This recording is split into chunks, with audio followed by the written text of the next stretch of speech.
কে চুরি করেছে বাবু? কে আমার এত বড় সর্বনাশটা করেছে?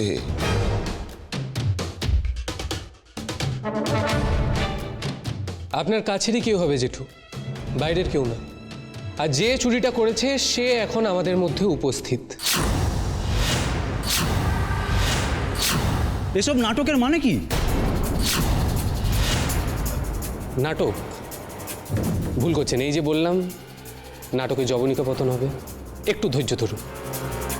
মানে এতগুলো গয়না তো আপনার নিজের দিদির, আর আপনার স্ত্রী মানে মামিমারও তো কম নজর ছিল না ওই গয়নার ওপর।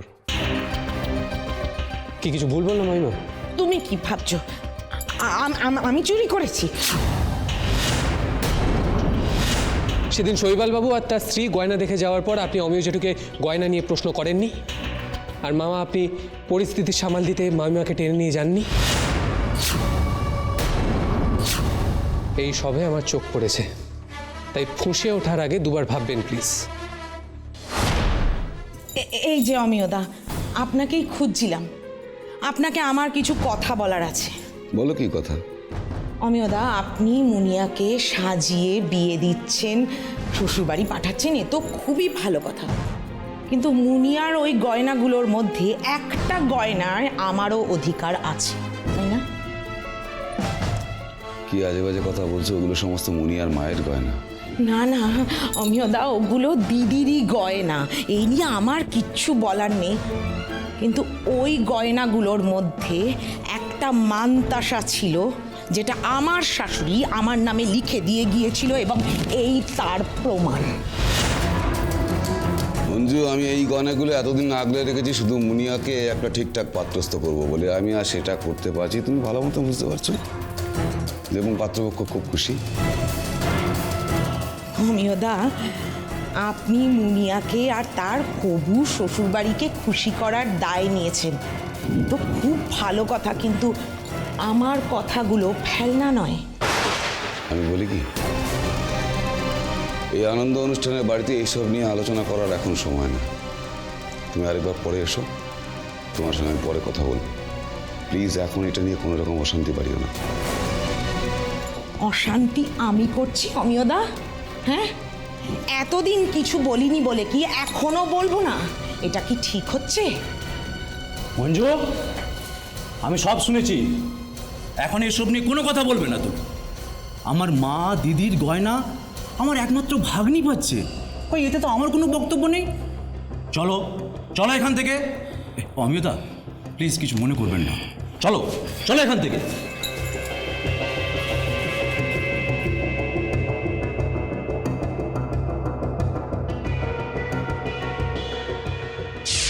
আপনার ননদ অর্থাৎ মুনিয়ার মায়ের সোনার মানতাসে যে আপনার প্রাপ্য, আপনি সেটা বলেননি। আপনি অমিয় জেঠুর কাছে সেই সোনার মানতাসার দাবি করেননি। মঞ্জু, তুমি সেদিন অত করে বলার পরেও? বিশ্বাস করুন জামাইবাবু, চুরি আমি করিনি। সেদিন যা বলার আমি আপনাকেই বলেছিলাম। মুনিয়ার গয়না চুরি করব এমন রুচি মানসিকতা আমার নয়। মুনিয়ার কথা আমি একবারও ভাববো না। আমি স্বীকার করছি, সেদিন ওই সোনার মানতাসার দাবি আমি জানিয়েছিলাম, কিন্তু কিন্তু গয়না আমি চুরি করিনি। দিদির কত স্বপ্ন ছিল, উনি আর কত ভালো করে বিয়ে দেবে। চুরি আমি করিনি। এখন আর কেঁদে কি হবে? এই জন্য আমি বলেছিলাম যে এদেরকে নেমন্তন্ন করো না। তোমার সঙ্গে আমার কোনো শত্রুতা নেই ভাই, বিশ্বাস করো, চুরি আমি করিনি। মরিয়া, বিশ্বাস কর, চুরি আমি করিনি। হ্যাঁ, এ কথা সত্যি যে ও সোনার মানতাসাটা চেয়েছিল, কিন্তু মুনিয়ার বিয়ের কোনো ক্ষতি করেনি। আমি লিখে দিতে পারি, ও কখনো এই কাজ করতে পারে না, তোমরা বিশ্বাস করো। মামা বিশ্বাস করিনি তা কিন্তু বলিনি। ওনার দৌড় ওই আস্ফালন করা পর্যন্তই, গয়না চুরি করা নয়। তবে হ্যাঁ, ওই সোনার মান্তাসা এবং গয়নার বাক্স নিয়ে কৌতূহল ওনার অনেক দিনের, সেটা আমি স্বীকার করছি। বাবা, এত কৌতূহল আসে কোথা থেকে কে জানে? কার কখন কিসে কি কৌতূহল তা কে জানে জেঠিমা। মানে কি? তবে হ্যাঁ, একটা কথা কিন্তু মানতে হবে, মুনিয়ার কিন্তু গুণধর মামার শেষ নেই। আরে মামা মামা মামা মামা পাঠানোর পথ নেই আর। বোন বোন বোন আমাকে এত অপমান, কি প্রমাণ আছে? আমি কিন্তু মানহানি মামলা করবো। তাই আর করবেন কি করে? পয়সা কোথা দিয়ে পাবেন? আপনার জামাইবাবুর পকেট কেটে? মুখ সামনে কথা বলো। কেন বলুন তো? আপনি কি বলতে চাইছেন আপনি পুরোপুরি নির্দোষ? সেদিন রাতে লোডশেডিং হওয়ার পর আমরা আপনাকে ওপরে দেখতে পাই, আপনি বলেছিলেন আপনার বোন আপনাকে ওপরে যেতে বলেছিল। সেটা মিথ্যে। আর সেই সময় আপনি ঘামছিলেন। বাবলুদা, ওদিকে কেউ একটা আছে। আপনি এখানে কি করছেন? এত ঘামছেন কেন? তা মামা, এত শীতের মধ্যে আপনি কেন ঘামছিলেন উত্তর দিতে পারবেন? আমার ঘামের অসুখ আছে। না না, আপনার অসুখ স্বভাবেও আছে। হ্যাঁ, আমি গিয়েছিলাম, ঘামছিলাম তো। আমাদের আওয়াজ পেয়ে আপনি সেখান থেকে পালানোর চেষ্টা করেন এবং অমিয় জেঠুর ঘরের সামনে আপনার এক পাটি চটি পড়ে থাকে।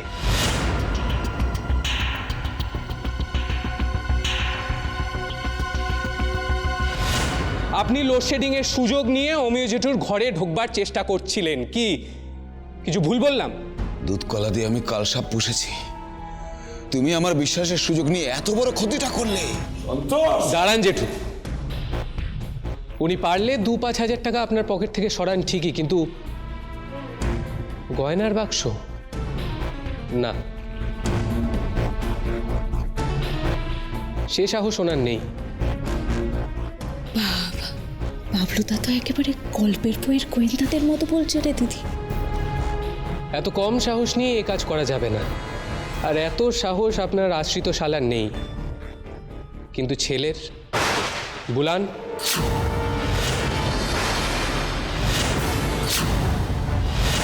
আমি চুরি করিনি বাবলুদা, আমি চুরি করিনি বাবা। আমি চুরি করিনি বাবা, আমি চুরি করিনি বাবলুদা। আমি করিনি, বিশ্বাস কর।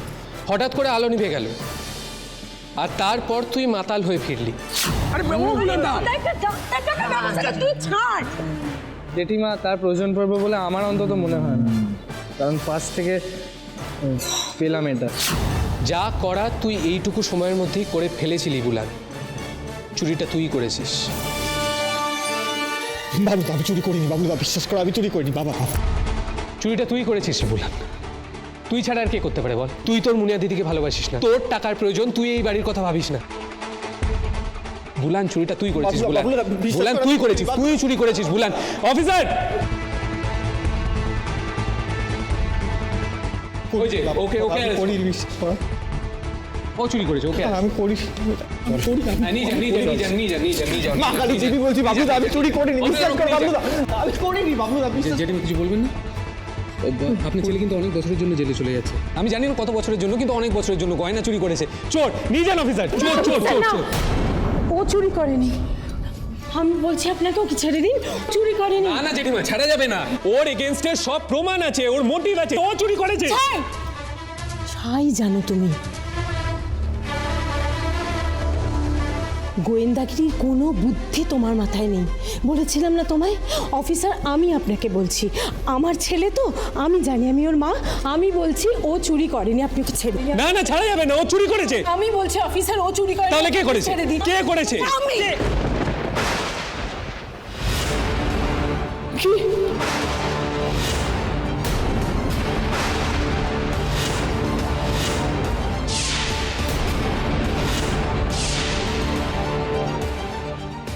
আমি চুরি করেছি। যে অফিসার, ও আমার সৎ মেয়ে, ওর সমস্ত গয়না আমি চুরি করেছি। আপনি আমাকে হাত করা পড়ান। হাত করা। মা, এরকম করো না মা। মা চুরি করেনি, আমি আমি চুরি করেছি।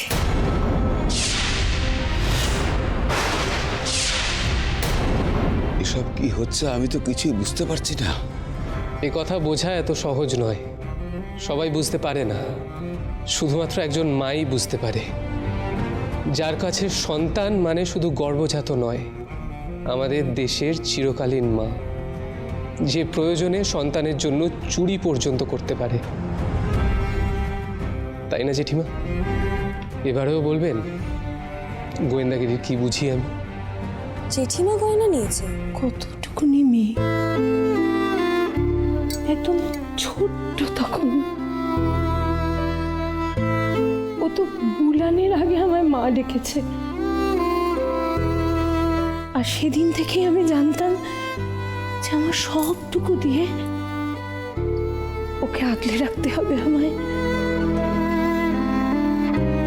কি বিশ্বাসে, কি ভীষণ ভরসায় ওইটুকুনি ছোট্ট মেয়েটা আমার কাছে এসে বলেছিল, মা আমায় তুমি ভালোবাসবে তো? স্কুলে সবাই বলে সৎ মারা দুষ্টু হয়, ভালোবাসে না। মুনিয়া, মুনিয়া তোর মনে আছে? মুনিয়া তোর ছোট্ট ছোট্ট হাতগুলো দিয়ে আমার আঁচল ধরে তুই জিজ্ঞেস করেছিলিস, মা আমাকে ভালোবাসবে তো? মা আমাকে মারবে না তো? মনে আছে তোর মুনিয়া? মা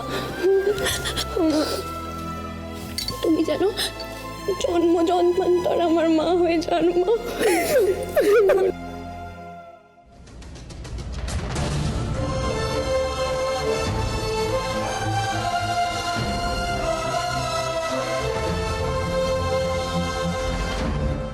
বলছিলাম অফিসার, এবার আপনারা সাজ পোশাক ছেড়ে ফেলুন। মানে ওরা আসলে নাটকের লোক। আজকে জীবনের একটা এমন নাটক দেখতে পাবো বলে টুকু কারসাজি আমাকে করতে হলো, ক্ষমা করবেন।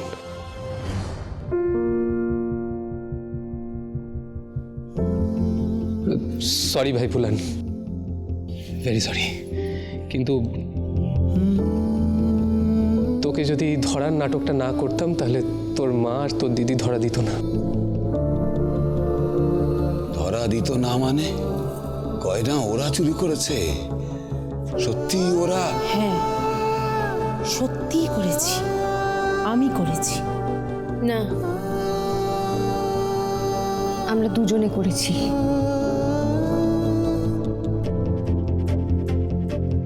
কোথায় গয়না? কেন নিয়েছো? কি করেছো? যে গয়নাটা নিয়েছি সেটা তো তোমার গয়না নয়, দিদির গয়না, মুনিয়ার মায়ের গয়না। এসবের মানে কি? আমরা ইতিমধ্যে অনেক অপরাধী ধরেছি, গোয়েন্দাগিরির অনেক গল্প উপন্যাস পড়েছি, কিন্তু এত অভিনবভাবে অপরাধী দেখিনি। বাবলুদা আর সাসপেন্স সহ্য হচ্ছে না, কি করে হলে বলো তো? হ্যাঁ, আমরাও জানতে চাই। এই গল্প শুরু হয় 20 বছর আগে।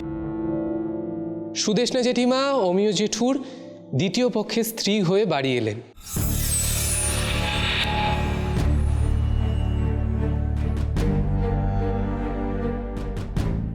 এবং মুনিয়াকে দেখে তার চিরন্তন মাতৃত্ব জাগল, যেমনটা উনি বললেন। আর আসল অপরাধী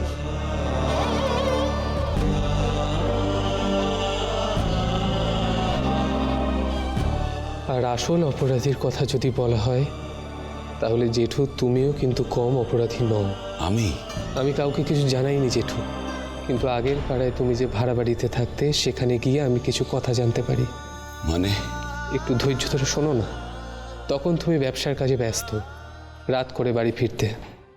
তুমি জানো না যে জেঠিমা এবং মুনিয়ার একটা মমতার সম্পর্ক গড়ে উঠেছিল, তারপর বুলান হয়। আর জেঠিমা লক্ষ্য করে যে তুমি তোমার ছেলে সন্তানকে নিয়ে কতটা উচ্ছ্বসিত। আর অমিয় জেঠুর কাছে মেয়ে সন্তান মানে পরের বাড়ির জিনিস। আর এদিকে মুনিয়া আমাদের ব্রিলিয়েন্ট একটা স্টুডেন্ট। তাই সুদেষ্ণা জেঠিমা ঠিক করলেন যে যে করে হোক মুনিয়াকে লেখাপড়া করাবে, যাতে তার মতো মুনিয়ার জীবনটাও একটা বাধা ছকে শেষ না হয়ে যায়। আমাদের জেঠিমাও ব্রিলিয়েন্ট একজন ছাত্রী ছিলেন। বিয়েতে ভালো মার্কস পেয়ে পাশ করার পর এমএতে ভর্তি হতে চেয়েছিলেন, কিন্তু পড়াশুনো আর হয় না, কারণ জেঠু অনুমতি দেননি। বাড়ির বউ এমএ পাস করেও তো খুন্তি নাড়বে, কি লাভ তাতে? আর সেই শোধ তুমি মুনিয়ার উপর নিতে চাইছো? শোধ? শোধ কেন হবে জেঠু? এটা তো একজন মায়ের অপূর্ণ ইচ্ছে, যেটা নিজের মেয়েকে দিয়ে পূর্ণ করতে চেয়েছেন। মা যে মাই হন সেটা জেঠিমা প্রমাণ করে দিয়েছে, যদিও সবাই সেটার উল্টোটাই ভাবে। ঠিকই, এই ভয়টাই জেঠিমা পেয়েছিল তার প্রাণ প্রিয় মেয়ের জন্য। এদিকে জেঠিমার সৎ মা বলে কথা, লোকে বলবে আধিক্ষেতা। সেই জন্য মুনিয়া এবং জেঠিমা একটা খেলা শুরু করে। জেঠিমা দেখাতো যে জেঠিমা একেবারে টিপিক্যাল সৎ মায়ের মতো, যে তার মেয়েকে একেবারে দেখতে পারে না। আর এদিকে অমিয় জেঠু মুনিয়ার জন্য কোনো টাকা খরচা করতে চাইতো না, কিন্তু বুলানের জন্য দরাজ হস্ত। বুলানের টাকা লাগবে বলে অমিয় জেঠুর থেকে জেঠিমা টাকা নিতেন এবং মুনিয়াকে টিউশনে পাঠাতেন। অমিয় জেঠু এসবের ব্যাপারে কিছু জানতো না, কোনোদিন জানতেও চাইনি, কোনোদিন জানতে পারেও নি। জেঠিমার জেদ চেপে গেছিল। এইভাবে আগলে আগলে জেঠিমা মুনিয়াকে এত বড় করেছে। ছোট থেকে বড় হওয়ায় মুনিয়া জেঠিমার কাছ থেকে ঠিক কতটা ভালোবাসা পেয়েছে সেটা কেবল মুনিয়াই বলতে পারবে। নিজের মায়ের মতো আমাকে আগলে রেখেছে সারা জীবন। বোন, তুই আমার ভাগনাটাকে এতটুকু ভালোবাসিস নি? সব ভালোবাসা দিয়েছিস ওই মেয়েটাকে। আরে আমার ভাগনাটা মায়ের ভালোবাসাই পেল না। যেটুকু মা বাসেনি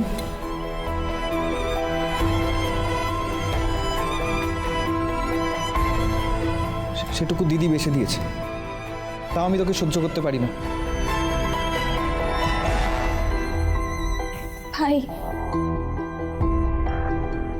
আমি সহ্য করতে পারি না তোকে, তাও করতে হবে না আমাকে সহ্য।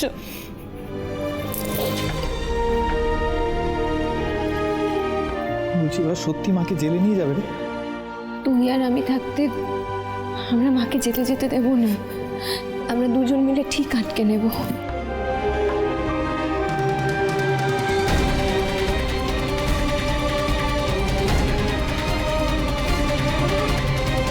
কি হচ্ছে আমি তো কিছু বুঝতে পারছি না।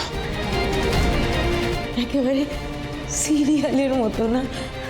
না না, তার থেকেও অনেক বেশি। ঠিকই বলেছেন, সিনেমা বা সিরিয়ালের থেকে অনেক ইন্টারেস্টিং এই গল্প। এর মধ্যে অমিয় জেঠু মুনিয়ার বিয়ে ঠিক করে ফেলেন একজন বিলেত ফেরত পাত্রর সঙ্গে, প্রমাদ গুল্ল মা মেয়ে। এই বিলেত ফেরত পাত্র কি মুনিয়ার কদর করবে? মানে পড়াশুনো কি করাবে বিয়ের পর মুনিয়াকে? অমিয় জেঠু তাদের মধ্যে কোনো কথা বলতে দেননি, সব কিছু উনিই ঠিক করেছিলেন। কারণ অমিয় জেঠু মনে করেননি যে কথা বলাটা খুব প্রয়োজন।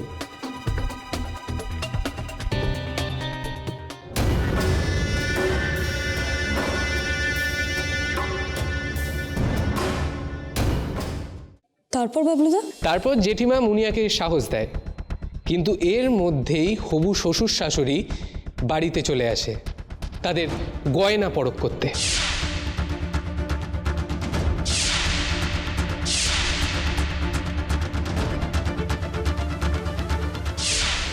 তখন জেঠিমা ঠিক করে ফেলে যে এই বিয়ে ভাঙতে হবেই, কারণ যে হবু শ্বশুর শাশুড়ি শুধুমাত্র গয়নার লোভে বিয়ে দিচ্ছে তারা মুনিয়ার কদর করবে না, বিয়ের পর পড়াশুনো করাবে না। তাই জেঠিমা ঠিক করলেন যে তিনি গয়না সরিয়ে দেবেন। তাই অমিয় জেঠুর জিনিস তিনি চুরি করছেন না, সেই বলেই তার ধারণা। কারণ মায়ের জিনিস মেয়ে পাবে, এবং মায়ের জিনিস মেয়ে পাওয়ার ফলে পাত্রপক্ষ বিয়ে ভাঙবে এবং গয়না বিক্রি করে সেই টাকা নিয়ে মুনিয়াকে বিদেশ পাঠাবেন পড়াশুনোর জন্য। আর যেই ভাবা সেই কাজ। কিন্তু মুনিয়া, এটা যে করতেই হবে, আমি তো তোর জীবনটা নষ্ট হতে দিতে পারি না, বল। মা, তুমি বুঝতে পারছো না, তুমি কেন বুঝতে পারছো না? এর পরিণামটা কি হবে বলো তো? তোমার তো জেলও হতে পারে। এর পরিণাম তো একটাই, আমার হাজতবাসের শেষ দিনে আমাকে নিতে আসবে আমার বিলেত ফেরত উচ্চশিক্ষিতা মেয়ে ডক্টর কঙ্কনা সরকার। এরপর জেঠিমা সকলের অলক্ষ্যে মেন সুইচ অফ করে দেন বাড়ি।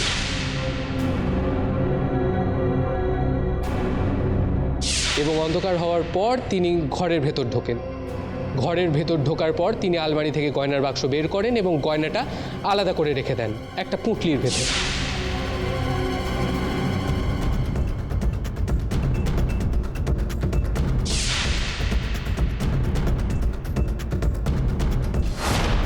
আর তারপর গয়নার সমান ওজনে কিছু নুড়ি পাথর গয়নার বাক্সে ভরে আলমারির ভেতর রেখে দেন।